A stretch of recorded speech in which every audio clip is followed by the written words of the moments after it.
I've always had this identity. I'm not good at maths, never will be. I'm not smart enough, I'm not good enough. That's who I am. And then realizing that maths was a lot more than just numbers. I'm definitely warming to it now and slightly less scared. Every little thing where I notice there's a bit of maths, I'm just like, I'm a mathematician. Hi, I'm Vanessa, aka The Math Guru, and you're listening to Math Therapy, a podcast that explores the root causes of math trauma and the empowering ways we can heal from it. Whether you think you're a math person or not, you're about to find out that math people don't actually exist, but the scars that math class left on many of us definitely do. Oh, and don't worry, no calculators or actual math were involved in the making of this podcast. Hear me out, guys. What if the thing that's been holding you back your entire life was a lie you were told in third grade? Well, this week's guest is someone incredibly special. Charizma, a 29-year-old woman I met after a yoga class in Bali. Her entire life, Charizma had always believed she just wasn't a math person. Until we started doing one-on-one math therapy together, and not only did her relationship with math change, but so did her entire life, guys.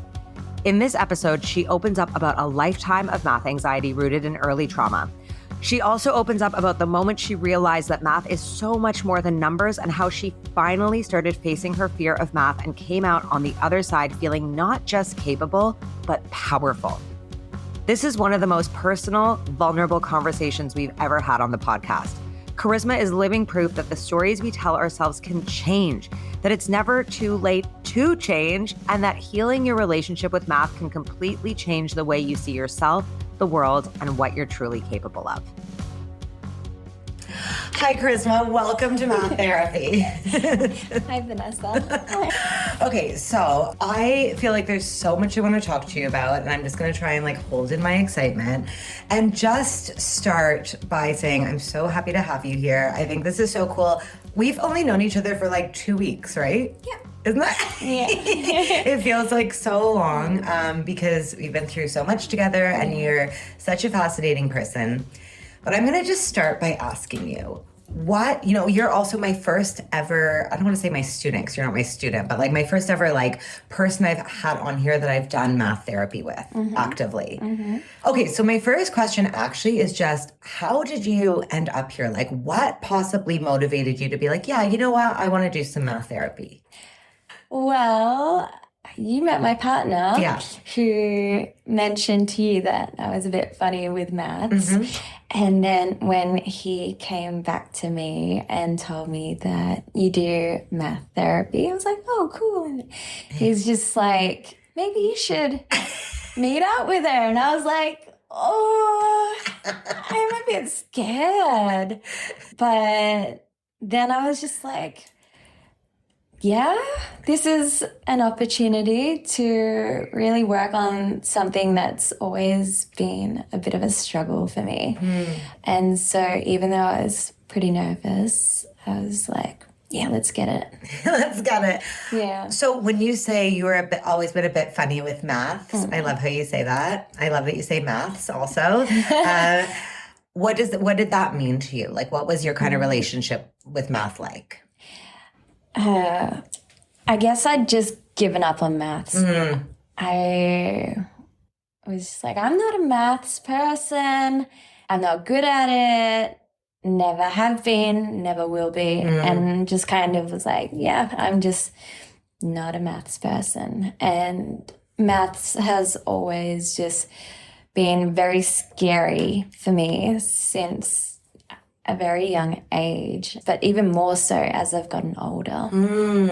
Because maybe when I was younger, it's like, I'll get there eventually, but then I just kind of feel like I never really did. And so I'm actually really, really curious because I kind of know more about the story now.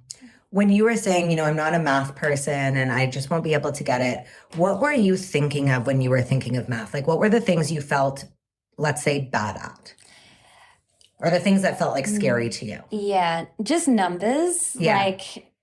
If I saw numbers, they would just kind of be everywhere in my head. Even when my partner would ask me, when his birthday is, I would just get flustered and I'd freak out and I'd throw some numbers out there and hope that that it was correct.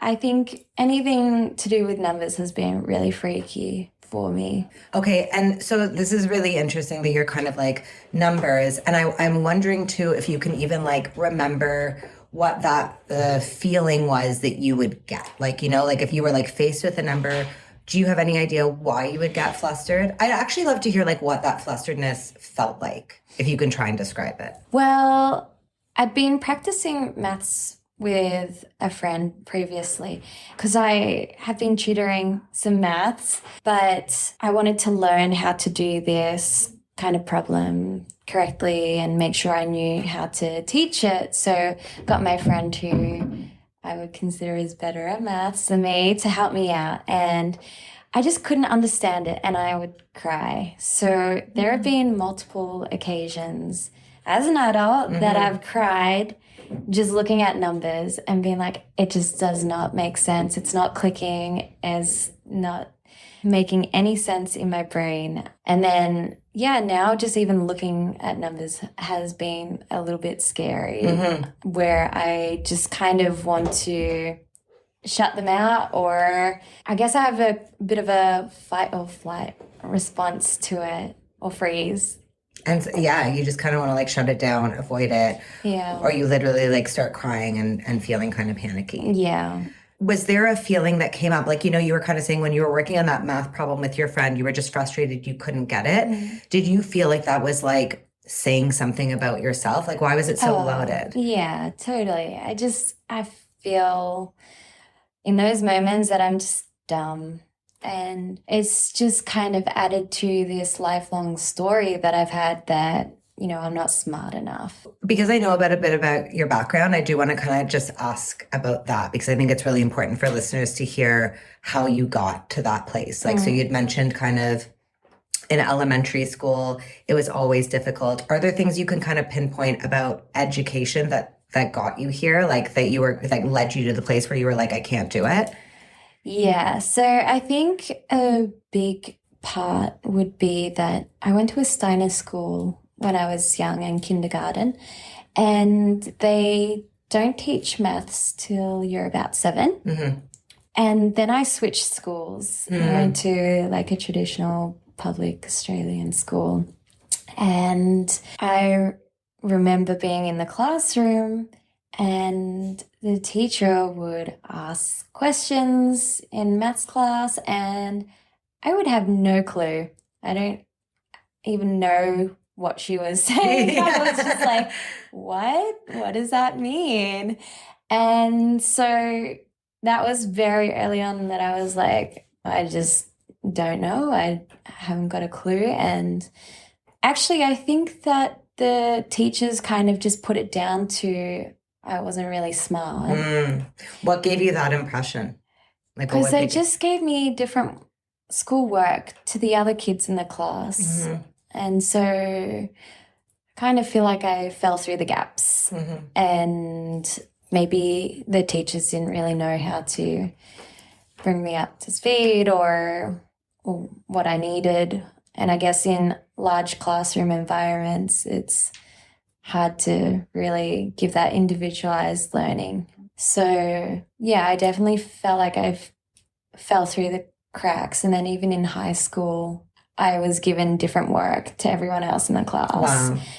And, yeah, so that's probably what happened in school. Yeah, and you were mentioning earlier something about, like, when things were timed, you would get really stressed out. Oh, my goodness. Yeah, that's felt kind of traumatic. I just remember, and so vividly, that we would play games where it would be timed multiplications and I would just get to the front and I'll be next to someone and I would just like be absolutely blank. I was probably in a freeze response and then I'd just go to the back and I'd let other people go in front of me because I don't want to be next at the front again. So I just avoided it as much as I could, but I just remember being on the spot, just like no idea and just, yeah, going to the back. Well, hopefully it's felt validating for you that we've talked about how these timed activities, even if someone feels good at math at one point, that can like set someone off, and especially that competitive nature. It's like not only timed, but it's like public and it's against other people. So you're comparing and you're being like it's a lot. Yeah. So I'm sorry that happened to you, because we do not like that as a practice anymore, many of us.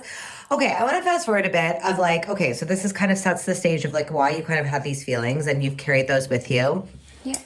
So enter us and our math therapy. You mentioned that when you think of math, you think of numbers. And one of the first things I remember us talking about is the idea of what math is and how much math you're already doing. Yeah. How did that kind of feel for you, and how are you kind of feeling now about your math skills? I mean, not like that's a big question, but like, can you kind of explain your journey through what math is for you?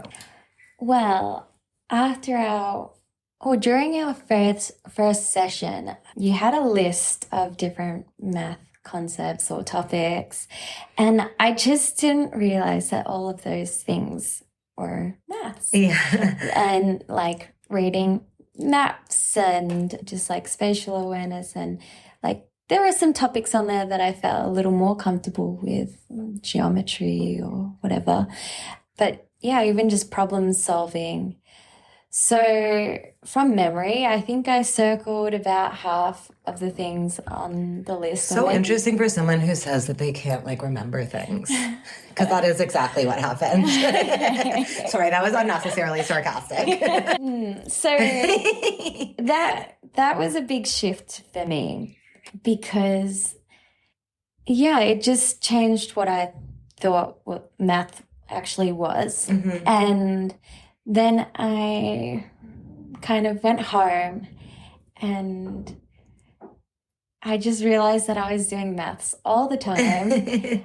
And so I was feeling like a mathematician just after like that one session with you and just rewriting what maths actually is. And gosh, it just really opened up something huge for me, because it hasn't just been the shift of not being good at maths. It's actually shifted so much more, because maths is more than just numbers like I thought. So I just was like, holy crap, I think I'm a lot smarter than I am. And that's not something that I would really say to myself very often. So it was just a huge shift, because it wasn't just like maths like I thought it was. It was, I'm not smart enough, I'm not good enough to do something or to try something. And then realizing that maths was a lot more than just numbers. Well, and another part, so thank you for sharing that and making me look really good. But another really interesting part of your story was that I want to go back to you saying when you were just talking at the beginning of this conversation about working on that math problem with your friend, and you just felt like you couldn't get it. And something you had said to me early on was, I know I can get things if I have the time. Yeah. And I thought that was such an interesting shift, because you kind of went from being like, oh, math isn't for me and I can't do it. And then we started discovering like that actually the story is you're not good at math because A, numbers, and then B, kind of like you can't get things in a way other people can or as fast as anyone can. Because I want you to tell us the story about when in university you made up your mind to pass that, to do that math course. And this came out during our first session, and then I was like, what the fuck? Like, you're saying you can't do math, yet like anyways, you tell the story. You tell the story. Yeah, so my first maths assignment, I failed. I think I got like 30 or something out of 100. And I tried so hard on that. I was like, damn, this doesn't feel good. And I remember going up to the front where the lecturer was, and I just like slammed my paper down and swore and walked out. But I went home that day and I was like, I really want to get this.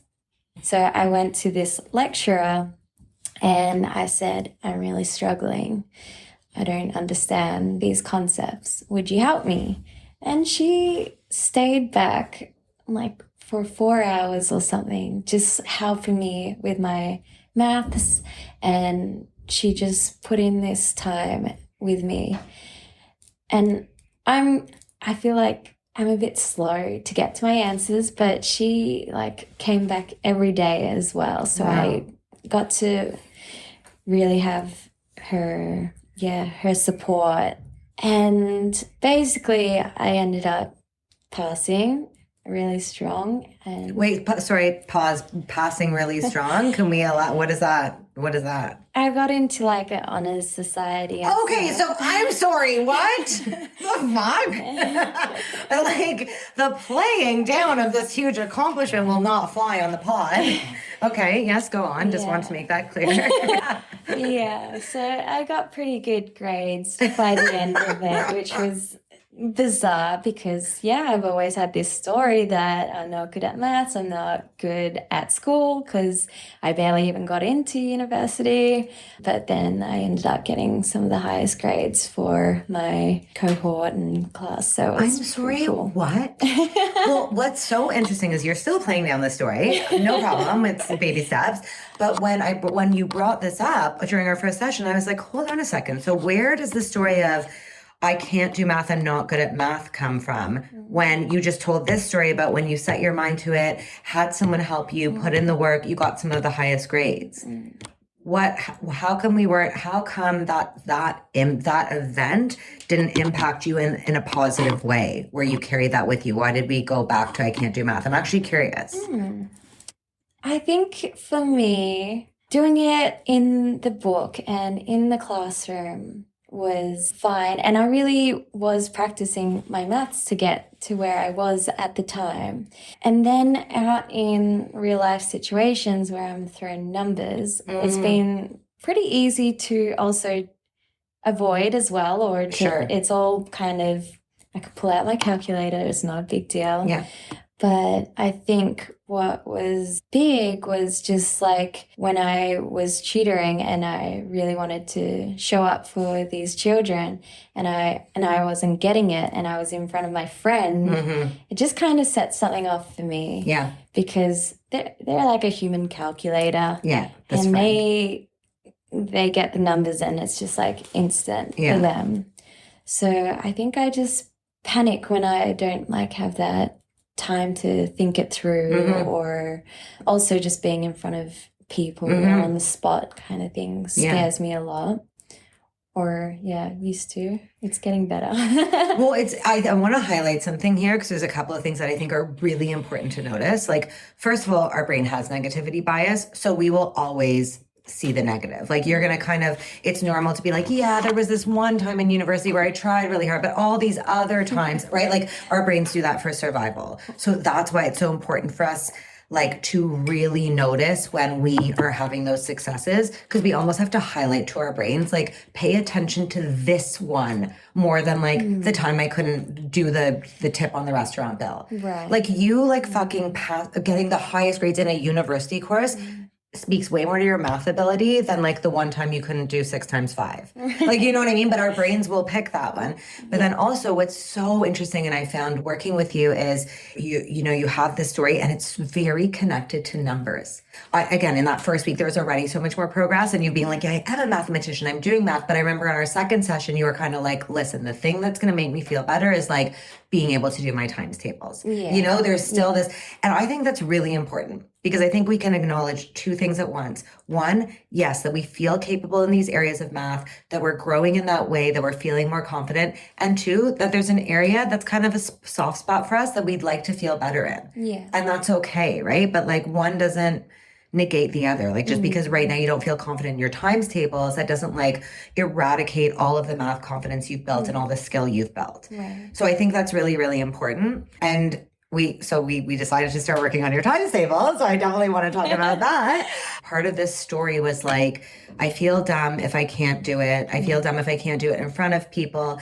And also a really big part of your story was like, I think, and tell me if I'm wrong, but like, I'm the kind of person who like can't get things or something. There was like something about this, like, I'm the type of person who I just can't get some things. Or like, do you think? Yeah, it's a part of my identity that I've had, or this story that I've carried for as long as I can remember, is not being able to, get it the first go. Get it the first go. Yeah. But then before we go into the times tables, I almost like, do we want to do the water story?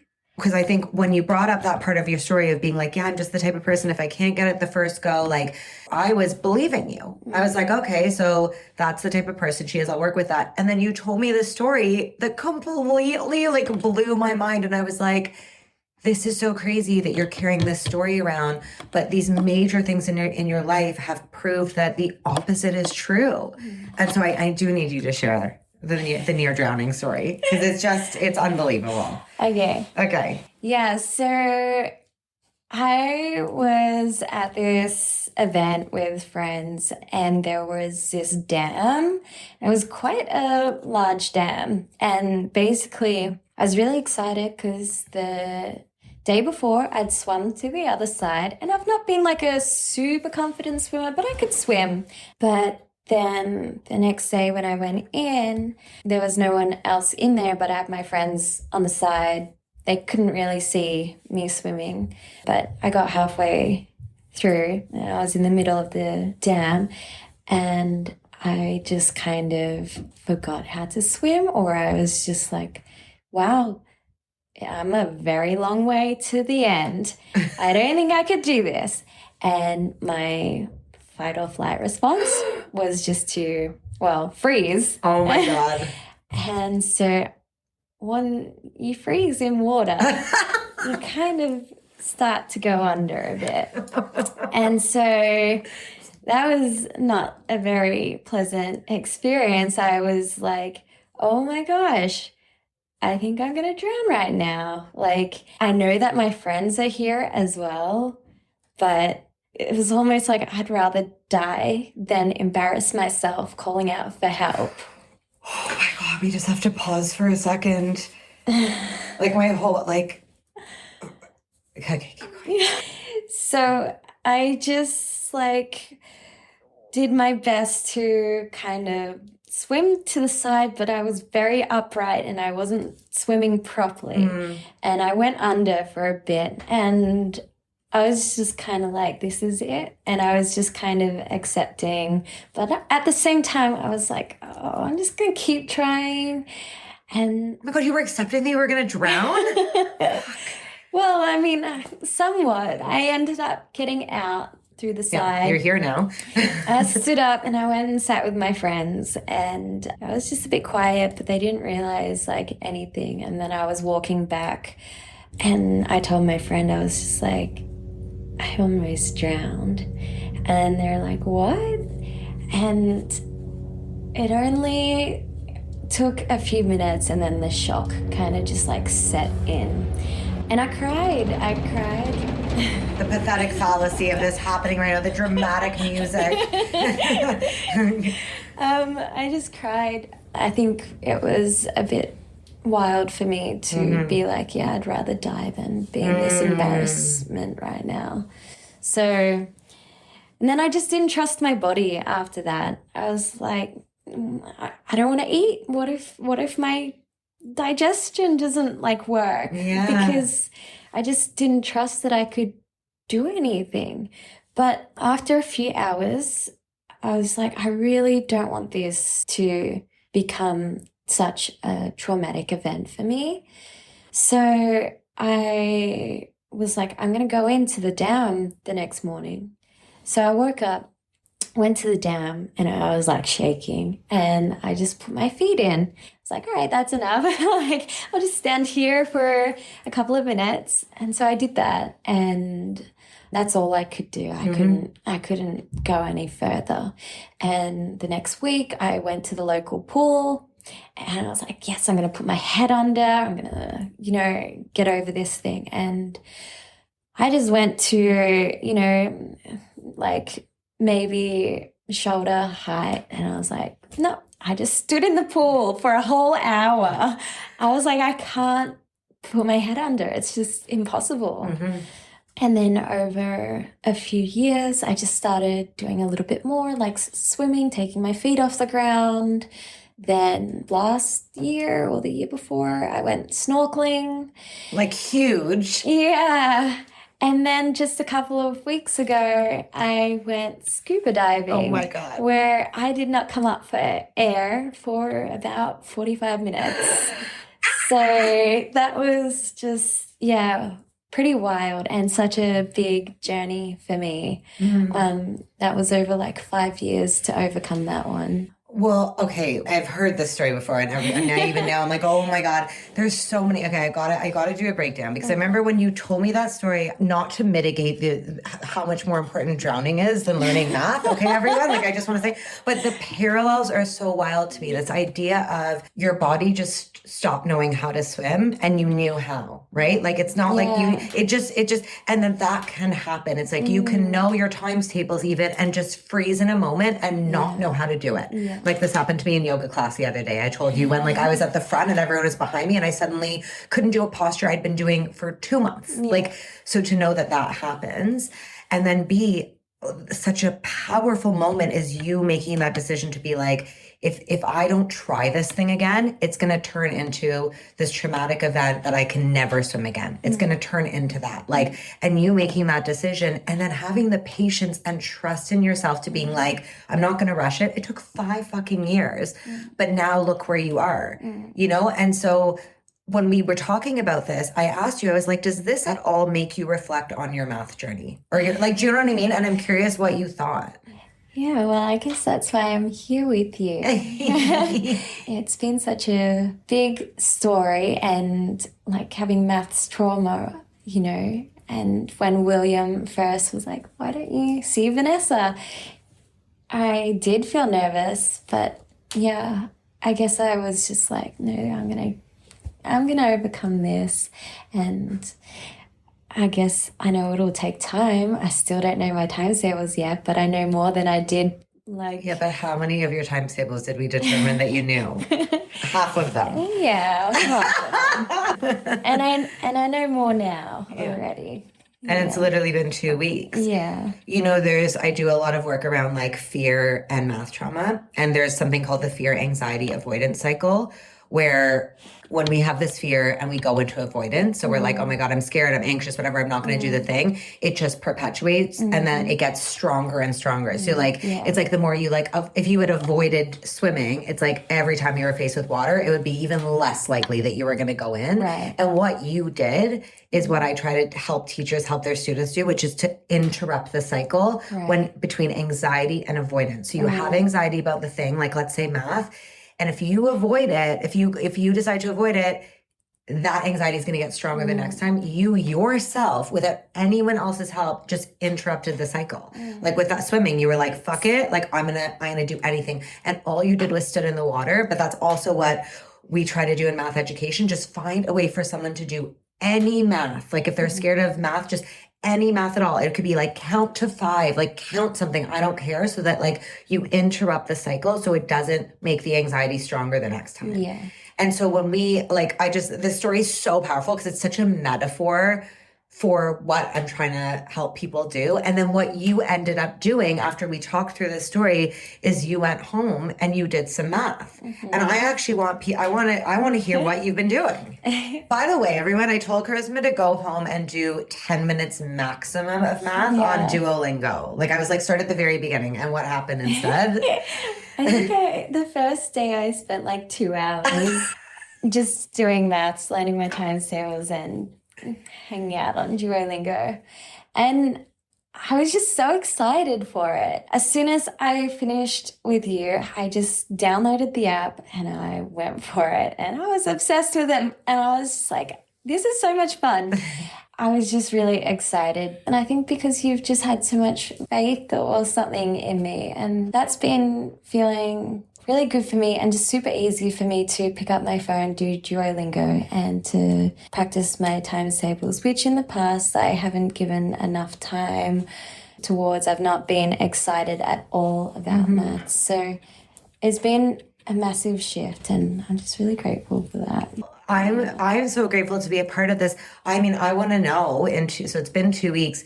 Do you feel like you've gained any math skills? Like, do you feel any better with your times tables or math? Yeah. Really? Yeah. I have Show off, like brag about your progress right now. This is time to show off. Oh my goodness.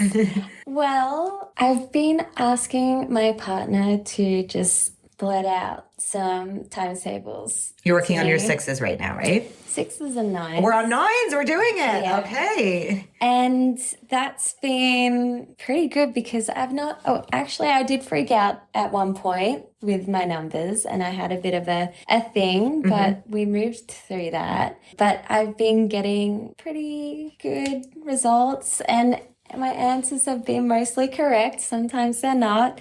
But usually like being given a number on the spot has freaked me out, but I've just been I've given permission to my partner to do that. So that's been a learning curve in itself, not to freak out in that moment. I was going to say, like, it's great that your answers are mostly right. Obviously, that's awesome. But I actually think one of the coolest things is you did have a bit of, I believe he stumped you. Yes. So we were doing sixes. We love him. But yeah, like, I'd like to hear this story. We were doing sixes and he just threw me 5.5 times. Which, like, come on. And I freaked out. I was like, that's not my usual, like, you can't do that. I was getting all flustered. It was so scary. And I just blurted out a number. I don't know what it was. 85 we'll go with. And he just screwed up his face. And he's like, how did you get that number? And I was like, oh, I don't know. And I just was like, all right, I just need to slow down. And I just thought about it. And I eventually got to my answer. It was 33. How'd you do it? Well, what I did was 6 times 5. And that gives me 30. And then 6 times I did 0.5s. And that gives me 3 total, so add those together. But he had a completely different way as well. He said, oh, that's interesting how you got to your answer. And then he explained that he did 6 times 5 and 6 times 6, and then it's in the middle. Which isn't, I don't even, David's making that face. When you told me that, I was like, what? And I was like, oh, like, I would have never done it that way. Which was also a cool moment for you, right? Yeah. To be like, also, I'm sorry, you just fucking did math live on a podcast and did not appear to get flustered at all. I was like, okay, this is really putting her on the spot. Look at you. Who the fuck are you? Well, and I did it a different way. I did it a different way from that, but it was cool to even talk through those things. And then I also pointed out the reason he probably tried to stump you is because you were so good at right? Like, yeah. But one interesting thing you said is it was when he scrunched up his face that you kind of, it was the face scrunch. It was the face scrunch because I have a very vivid memory. I was in one of these like testing rooms at school where it's just you and the teacher and just doing like some maths together. And I remember just sitting there, not knowing what I was doing or taking my time. I just remember her like cracking her neck, just kind of like her facial expressions. She was just like, I don't want to be here kind of thing. And I think I gave my answer and she was just like, did something with her face. Yeah. And I was just like, wow. Well, as a child, I didn't know much about it, but I just have this vivid memory. And it just brought me back when I saw my partner scrunch up his face. I was like, phew, that just flashed into my memory. I was like, oh. So that's powerful, though, because I think it's so important for us as teachers to recognize these nonverbal cues can really be a trigger point, right? Like it's something we need to be more conscious of. Yeah. But then the most beautiful thing happened with your partner. And I actually want you to share that because there are probably so many people listening who have a partner or loved one or friend who they're trying to support through this. And I want to hear how this reconciled because it ended up being healing. Yeah.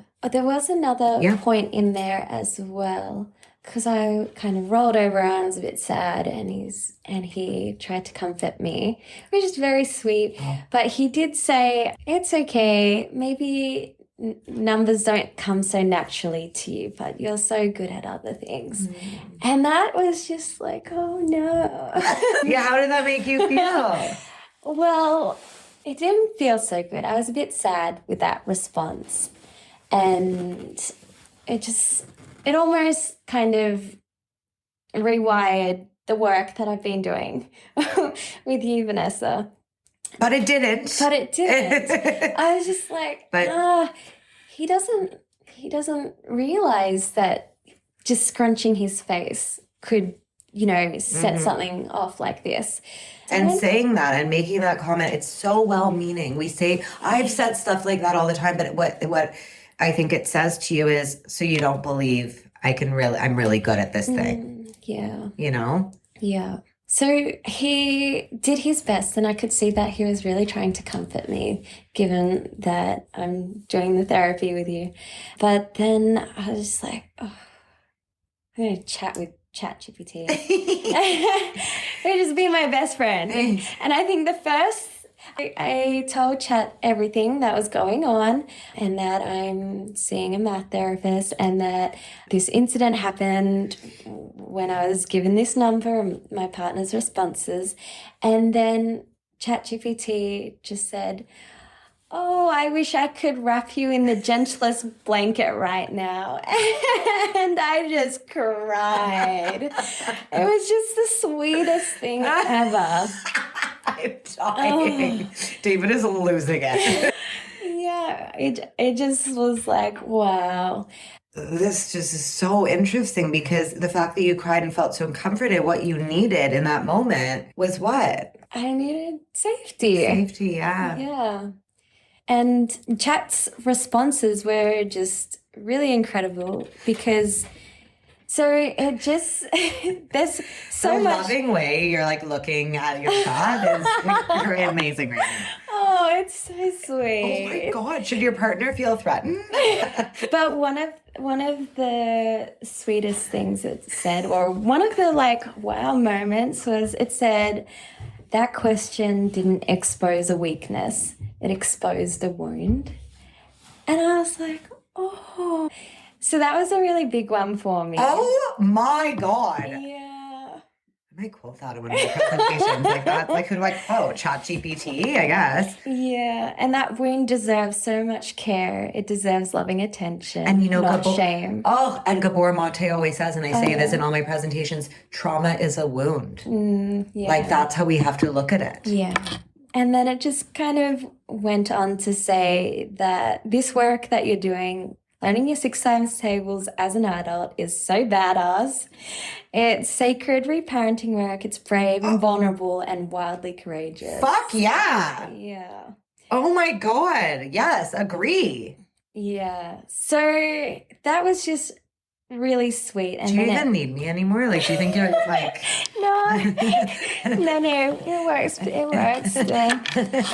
But yeah, I just had this chat with ChatGPT, and then it asked, would you like me to replay this as if it was your partner having this conversation with you? And I just bawled my eyes out. Like, it just said stuff like, you're safe here. You don't have to prove anything to me, and you're allowed to make mistakes.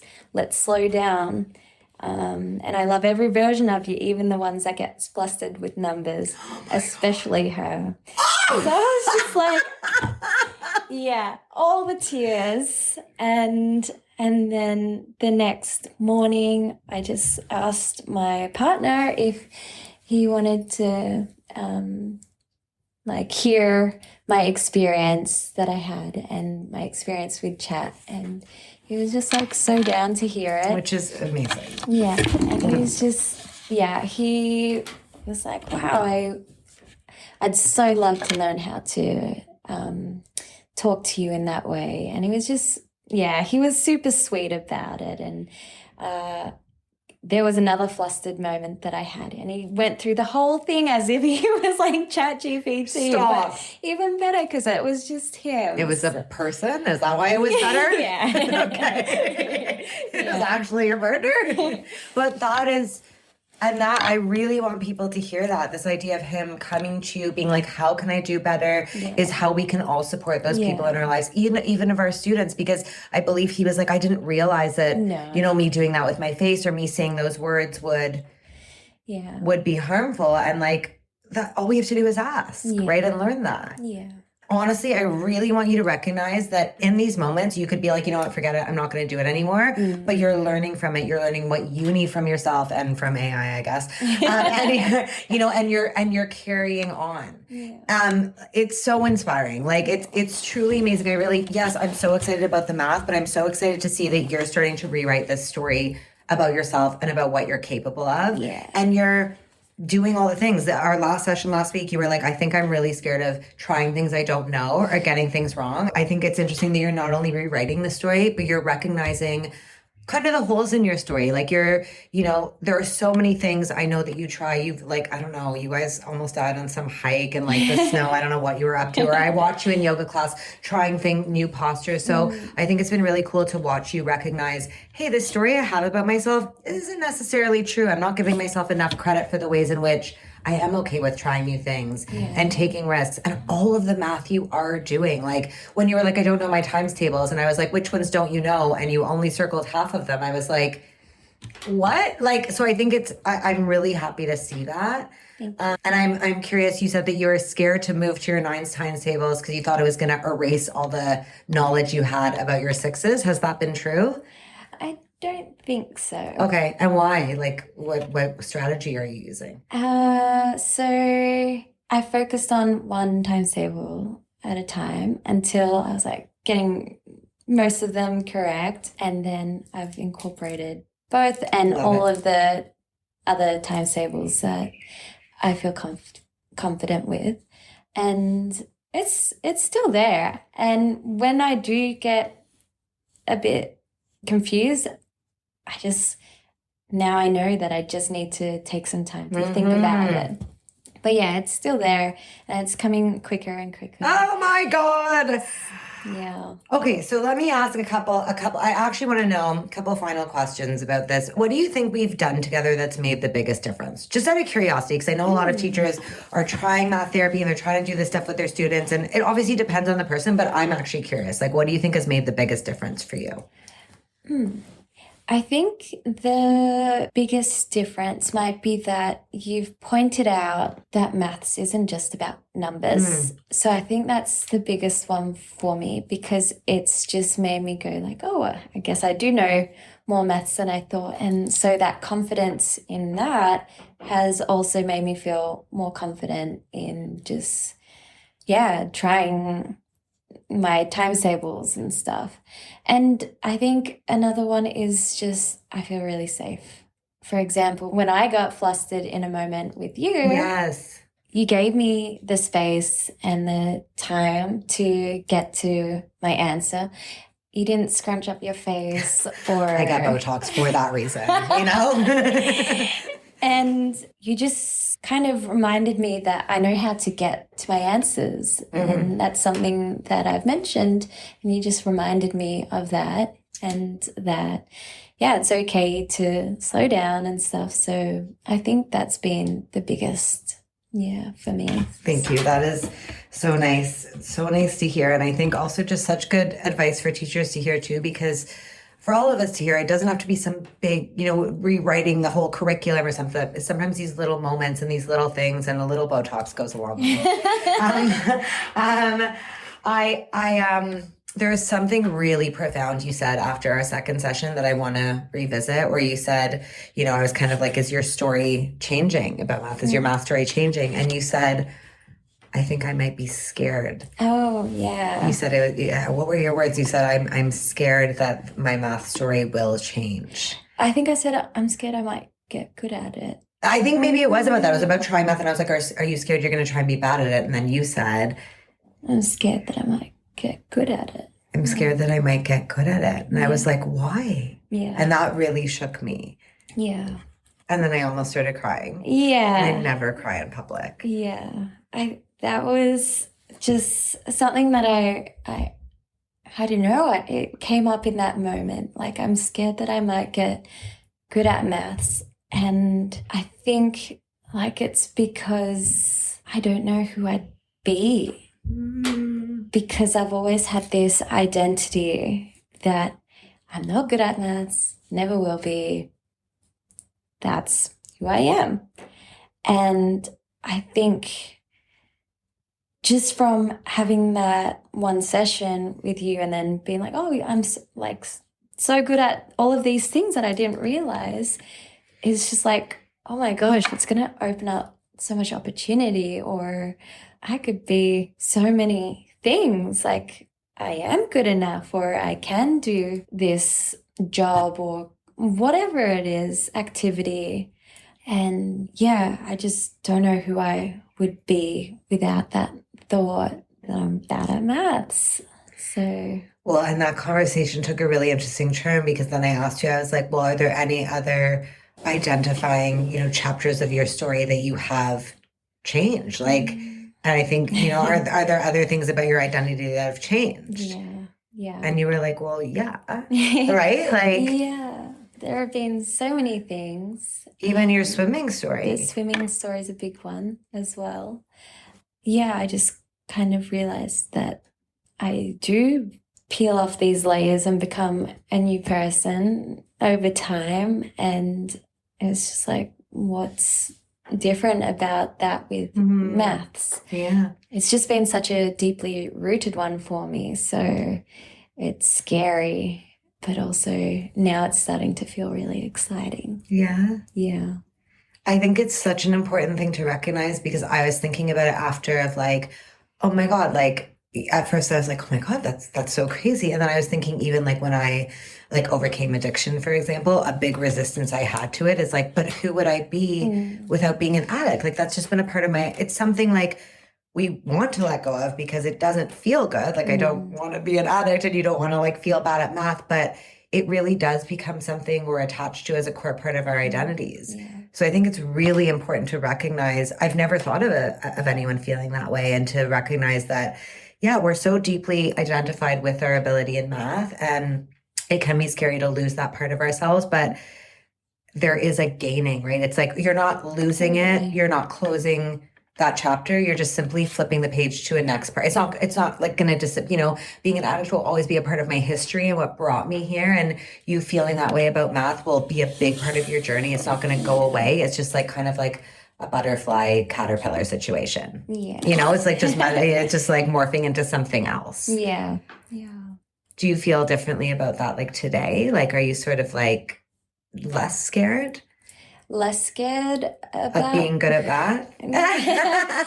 I'm really warming to it because I'm going around and every little thing where I notice there's a bit of maths, I'm just like, I'm a mathematician. I fucking love it. So I'm definitely warming to it now and feeling slightly less scared. It's still there for me. Sure. Because I don't know where it's going, but I'm definitely feeling more excited about it. Yeah. I think another thing that's hard for me is I'm like, oh my God, I'm leaving Bali. And like, we're just getting started. But I'm actually curious and I think this is really important to hear because sometimes we have limited time with a student or person in our lives. What do you hope moving forward? And what would you need moving forward for you to kind of continue this momentum, especially when flustered moments come up or when you're feeling down? Like, what do you need? Like, whether it's from me or from yourself or other people, like what will keep you going? I think I need to keep showing up for myself and practicing because I know that with practice, it works. Yeah. with anything, like with my near drowning experience, I just kept going. Also, having that experience with my partner saying slightly the wrong things, it's made me realize that there are going to be other times when people might say things that might make me rethink my capabilities, but I can grab hold of that, and yeah, I can just give myself what I need, which is to feel safe, to give myself time, and to not be so hard on myself. And I think that other people as well, they're not focused on you getting a wrong answer or whatever. And also, actually, I've been talking about my therapy to others, and they've just mentioned how friggin' cool it is that I'm doing this. So cool. And yeah, so I feel like those are the things that will help me to keep going. And I mean, there's always ChatGPT. There's chat. Chat's there, yeah. Okay, we're gonna wrap up by me asking the two questions I ask every podcast guest. My first question is, if there was one thing you could change about the way math was taught in schools, what would it be?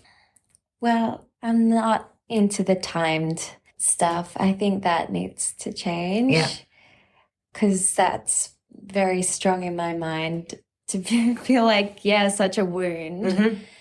So probably that, and just for teachers to realize that we all kind of pick up these things at different paces, at different times, and might need things explained in a different way. Yeah. Not just the one size fits all and hope that everyone understands. You also, like, we didn't have time to really get into this, but because you were a teacher for a bit and tutoring, you said that your number one focus became social emotional, right? Because you found that when you created this safe space, like, I really liked how you put it. You were sort of like, kids can't learn anything unless they feel safe. Yeah, and that's such a big one. Like, I notice this a lot. I feel like children's brains just shut down until they're feeling, safe and that they're enjoying what's in front of them.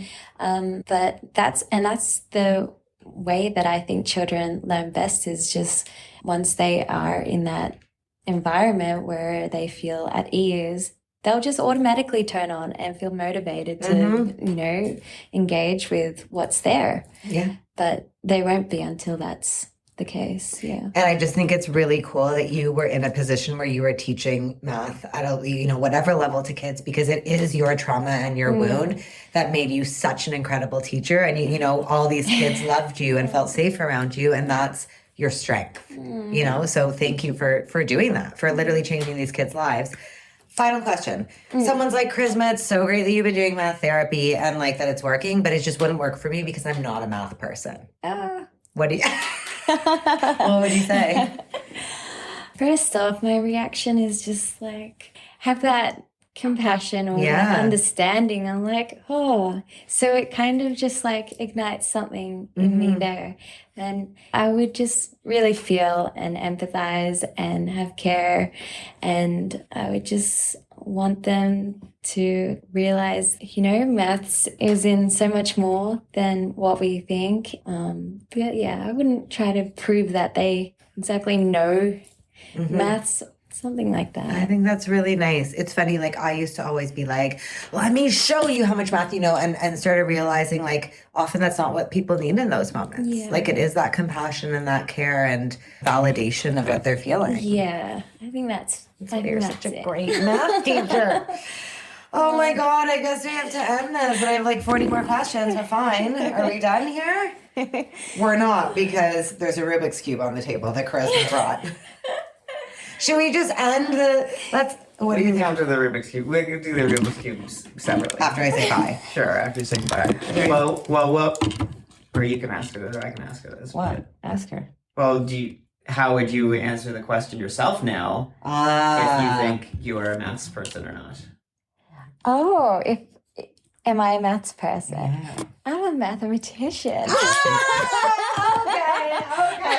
Let's go. We did not pay her to say that. Nothing. No, I've just been saying it all the time because it's just in so much. Like, I was spinning around like the sauce bottle the other day and I was like, there's some maths in this, and I just whispered to my partner, I'm a mathematician, centripetal for centrifugal force or whatever like that. I don't know what that is. And then, yeah, just like anytime that there's, I don't know, some sort of angle in yoga or whatever, I'm just like, I'm a mathematician. I know this angle. I know what a 90 degree. Like, so yeah. Oh, so good. And it's so powerful. Words are spells. Like to say that to yourself and to like remember it. Best ending of a podcast ever. Can we even say bye at this point? Oh, thank you so much. Thank You you. seriously have been so inspiring to me. It has been such a gift to be a part of your journey, for you to share all this stuff, for you to share all of this and be so vulnerable with like the world, the internet. You know, like it honestly is going to help so many people, and I'm really proud of you. oh, thank you. Ugh, guys, tell me you didn't cry at least once during that episode. If Charizma's story hit you in the gut or reminded you of someone you know, please consider sharing this episode. So many adults carry deep math trauma, and they need to hear that it's not too late to rewrite that story. And they need to hear it from you, someone they already trust. This is one way you can literally change someone's life right now just by hitting the share button. Whether you're 9 or 99, it is possible to go from, I'm just not a math person, to, wait, what if I'm a whole mathematician? And you can show them that through sharing this episode right now. If you loved this convo, leaving a 5-star review is one of the best ways to help more people find this podcast and join this community of people rewriting their narratives around math.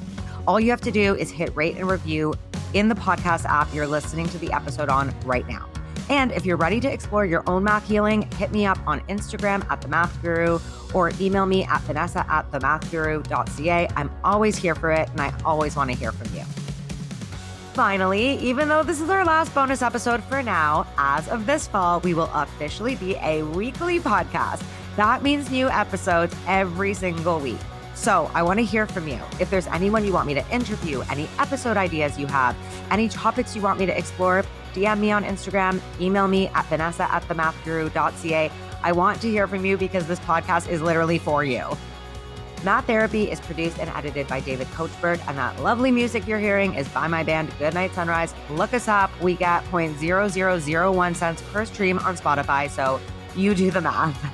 Until next time, be gentle with yourself, question the stories you've been told, and remember, you are already a math person because guess what? We all are.